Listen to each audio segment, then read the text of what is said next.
I am creating these videos to help people understand things about emotional maturity and growth, how to heal our childhood wounds, how to grow and become more and more higher vibration more of the time, how to feel divinely protected, how to grow in your divine connections and all your spiritual gifts. That's what these are about, and I hope you enjoy them.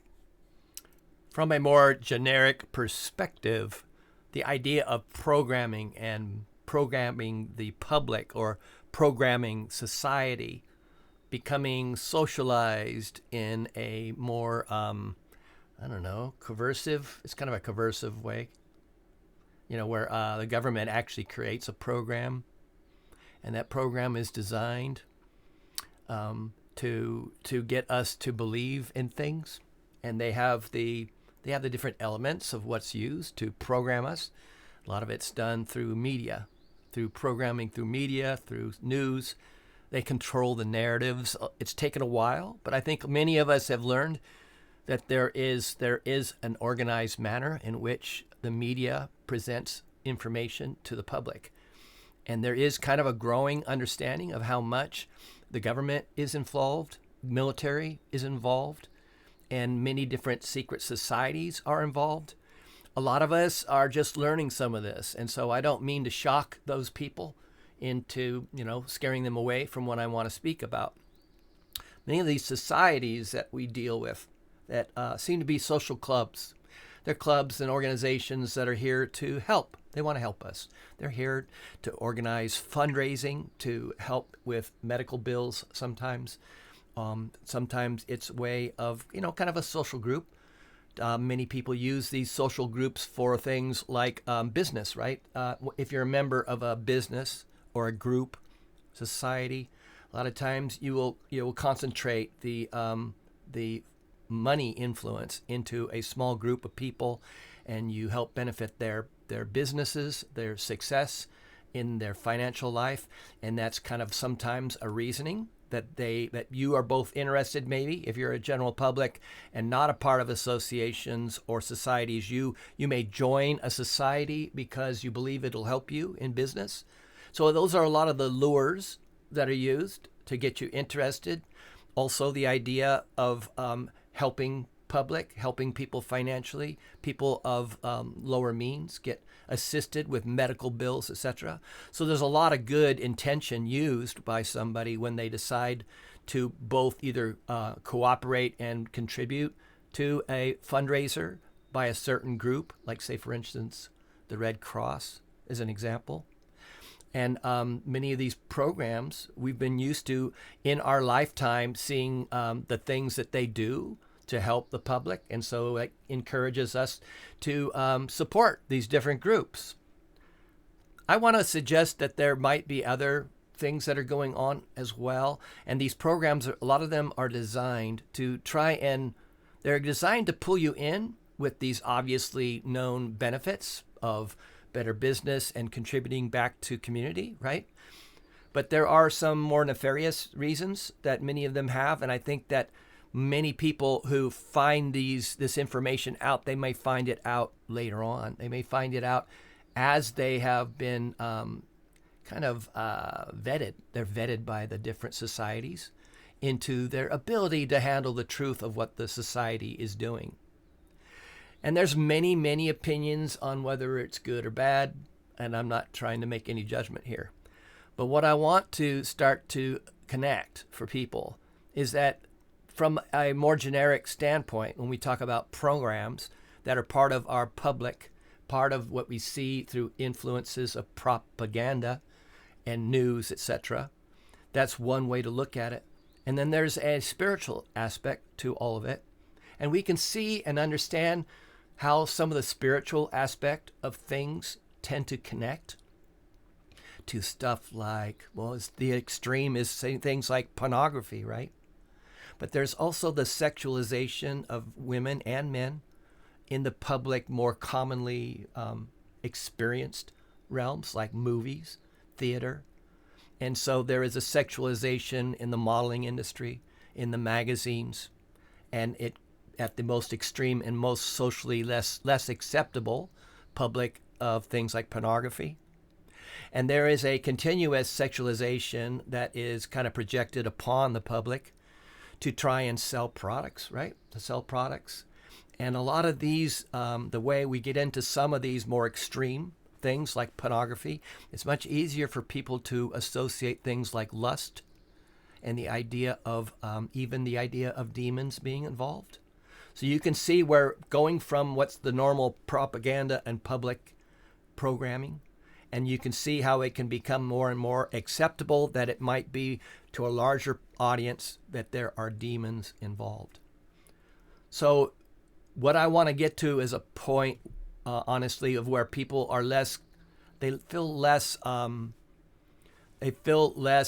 esteem connected to, I guess you might say, self-image connected to the fact that we might have to accept that we're being programmed or that we have demons, because I see them as the same. And I have connected things like the demons or the programming to, let's say, for instance, substances. And substances are largely used. There's a lot of different substances used in our society to help us cope with our desires to promote ourselves, become more successful, and have a tendency to squash the problems that we have, the things that the wounded heart, the wounded child, the wounding that we receive through our progression in society. And we have a tendency to squash them. We have a tendency to not want to deal with it because it's painful. My expertise has a lot to do with recognition of pattern. That's one of my talents, a spiritual talent that I've always had, is recognition of a connection between items. So that's something I was given. And I have come from a life where I had a lot of wounding. And I believe I've learned later on that my wounding could be connected to previous lives. And I understand that there's those who do not believe in that. And so I may lose people as a result of even speaking about it. But it really, the idea doesn't mean you any harm. It may mean harm to me by public opinion, right? So I'm not expecting you to accept that some of the wounding that you may have, things that you're afraid of, fears that you may have, fears of relationship and love, that you may not have experienced that in this lifetime, that you may have had a very loving and wholesome childhood, and you cannot remember anything that would make you feel a reason for a fear of connection, a fear of relationship, a fear of love, and just the various things that we have a fear of. And yet there is a potential that, from my perspective of believing in the different dimensions and the different lifetimes that we have all experienced, it's easier for me to understand because I have been through it, coming to know that a lot of the wounding that I received was from previous lives. So I may have a fear of drowning. I think most of us do. Seems to me a pretty tormenting way to die would be to drown. And fire also, I believe fire would also be a pretty tormenting way to die. And I don't mean to be morbid about all this, but I do have a fear of these two things. I don't think I'd like to die in a fire, and I don't think I'd like to die drowning. And I don't know that I have had that experience, obviously, in this life. I did have an experience as an infant where I ended up in the pool. I don't know if I climbed in. I think I climbed in. It was our house pool, and we were having a party, and I was found at the bottom of the pool, holding my breath and staring up at the sky above. And somebody found me and jumped in and grabbed me. And so I don't necessarily believe that I was, at the time, they said I didn't look panicked. And so at the time, I don't believe it was that would cause me to be afraid of drowning. But what I want to speak of is the different connections, the programs. And I want to speak to the idea that we potentially have programs that we are running in our subconscious from previous lives. And you don't necessarily have to be someone who believes in that. But I want to try and connect to you the idea that certain issues that you may have, you may be suffering in your life in these lower dimensions, in these lower frequencies, that some of the things that you suffer from in fears and in consequences in this lifetime that are connected to these emotions, and also are connected to not only programming but also previous life experiences. And I want to put the connection of the demonic attachment to the program. The program is similar and pretty much, I believe, the same thing as a demonic attachment. And that's just because I come from a spiritual experience. So the things that we do in this life, where we use substance, and substance can be a wide range. A substance doesn't necessarily speak to things like alcohol or drugs. Substance can be something like sex. A substance can be working too hard, workaholic. So there's many different ways that we learn to cope. Why?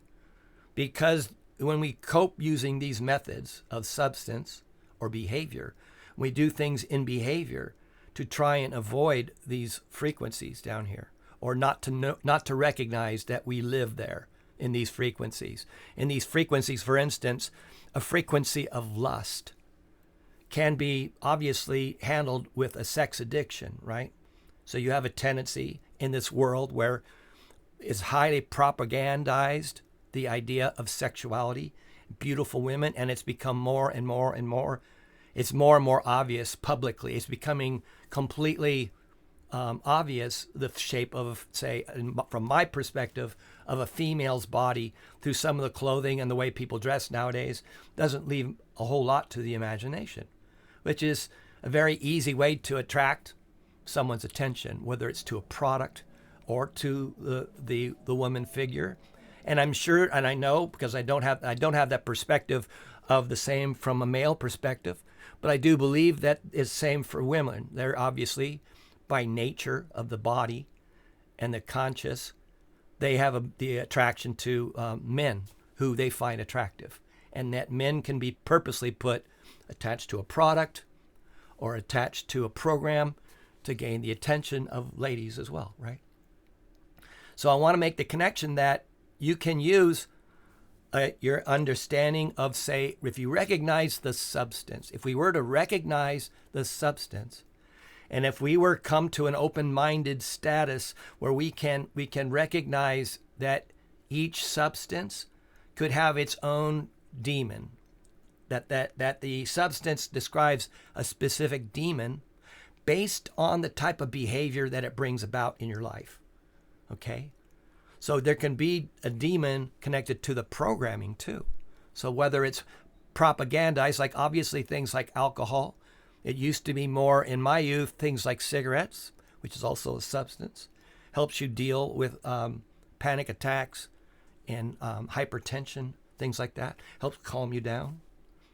And so there's different substances that are obviously highly propagandized so that they can sell a product. And one of the most popular things we see nowadays is pharmaceuticals. It's probably one of the most common things that we see that they put quite a bit of money into promoting, obviously because they give you the one pill, single pill, to solve a problem like anxiety, single pill to solve a problem like, say, depression, so, or even insomnia or whatever.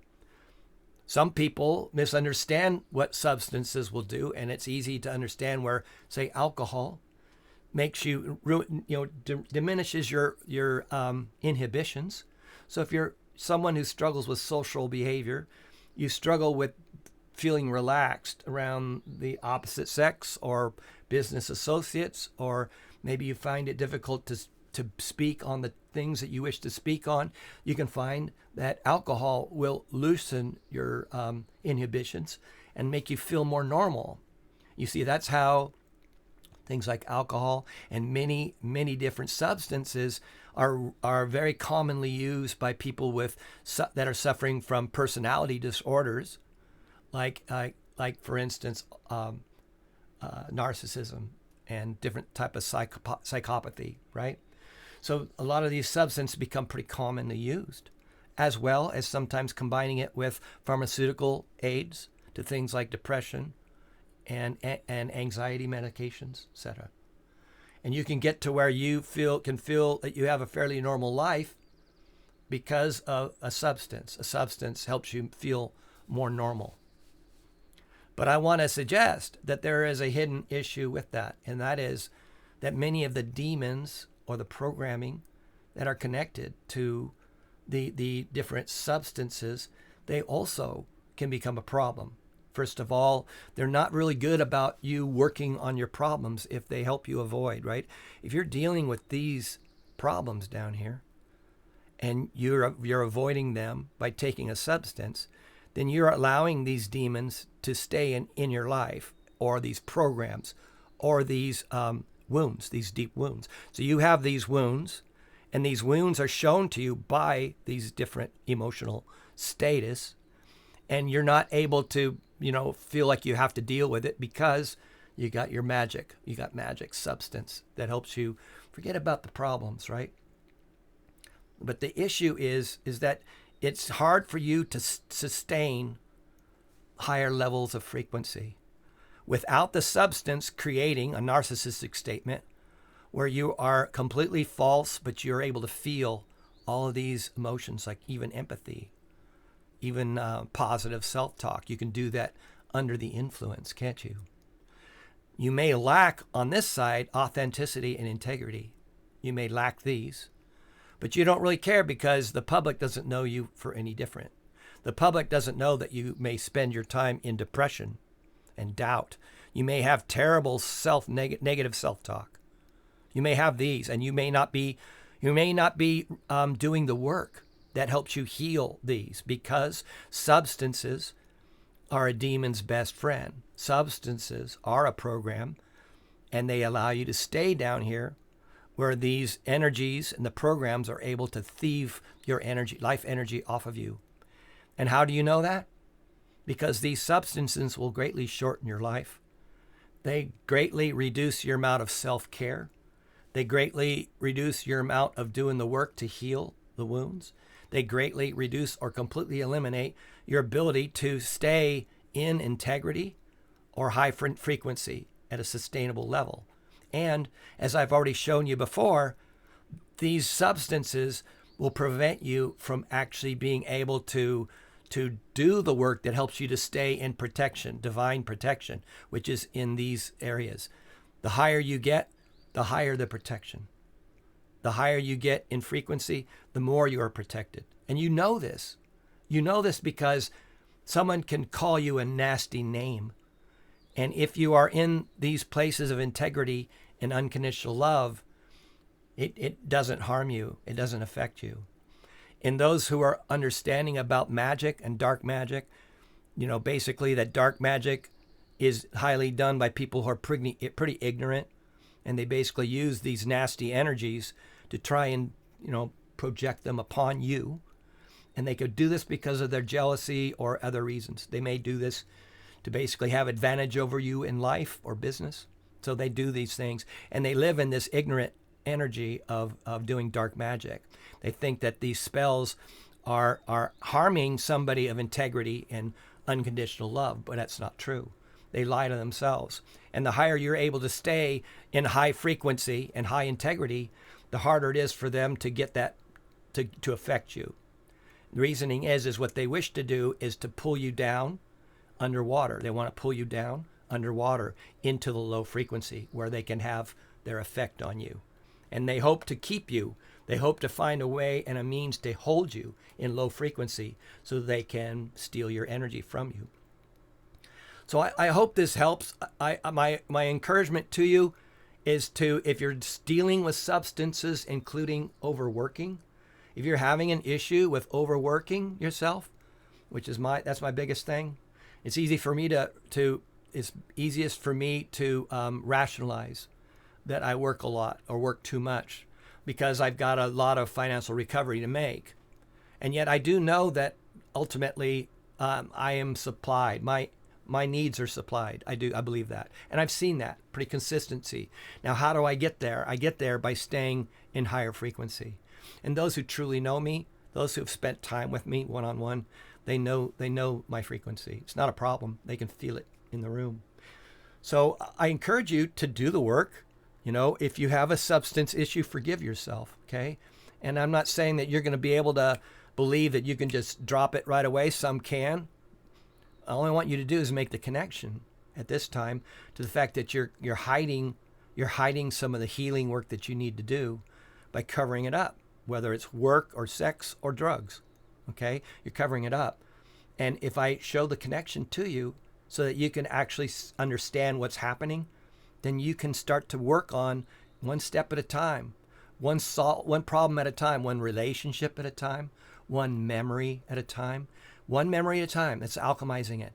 As you alchemize this basket of wounds and memories and different types of programs from your past, negative self-talk, it's kind of a program.